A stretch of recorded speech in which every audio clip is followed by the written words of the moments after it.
Bugungi obrazimiz shu matodan bo'ladi. Bu matoni klientning o'zlari olib kelgan. Bu matoga shu kantdan ishlatmoqchiman. Andozalarini oldim, endi bitishga o'tamiz. Oldi va orqa qismlarini bichib, qirqib oldim. Matoni qolgan qismidan shalvari va yengini ham bichib olamiz. Shalvari va yeng qismini chekkasiga 2 qator kant qo'yiladi. Futbolkamizga kapshonkani ham bichib oldim. Endi navbat tikishga. Futbolkani ham oldim va tikishni boshladik. Yenglari va shalvarlarning uziga 2 qator qilib kantlarni tikib olamiz.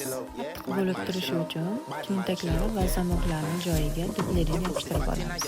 Har bir ko'ylagimizni chiroyli ko'rsatadigan albatta bu bo'ladi. Utiklarni ham bajarib olamiz. Ko'pchilik tikuvchilarga zamok qo'yish yoqmaydi, chunki qiyin ish deb o'ylashadi, lekin aslida zamok qo'yish juda ham oson. Asos andozani o'rganib, siz bemalol istagan fasoningizni chiqarishingiz mumkin.